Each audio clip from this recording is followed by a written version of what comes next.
Hi friends, आज आले होतो पार्लरमध्ये. पियूची ना हेअर कट करायची होती आणि मी ना फर्स्ट टाईम तिला पार्लरमध्ये घेऊन आले होते.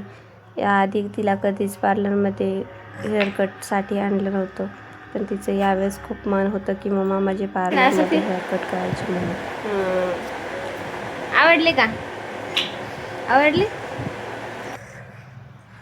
ती ना खूप खुश झाली आणि सांगत होती पप्पाला, पप्पा माझा हेअर कट खूप सुंदर केला म्हणून. अशा बापलेकाच्या गप्पा सुरू होत्या त्या.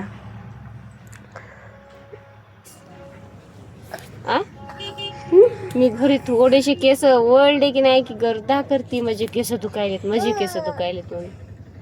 पार्लर मध्ये कशी बसली होती इकडे बघ. त्या बाईनं पाणी लावलं होतं पहिल्यांदा. हो, पाणी लावलं होतं का? बरं, उद्यापासून मी बी पाणी लावून तुझ्या केसाला गुत्ताळीत काढते.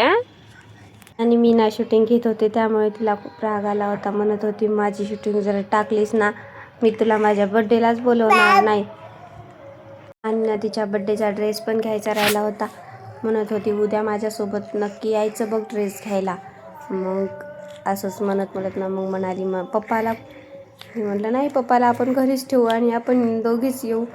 मग असं म्हणत तिला हसत होते मी. आणि मल्हारचं आमच्या ना असं चालू होतं, त्याची ना तब्येत ठीक नाही आहे, म्हणजे त्याला ना दात काढत आहे, त्यामुळे ना थोडं किरकिरच करत होता.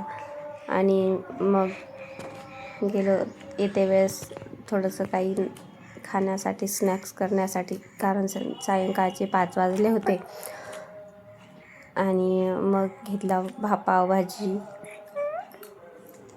आणि पावभाजी खाल्ली. आणि आता घरी पण पार्सल आणली होती पावभाजी आणि पाणीपुरी. तर मग असा गेला माझा आजचा दिवस. भेटूया नेक्स्ट ब्लॉगमध्ये. तोपर्यंत बाय बाय.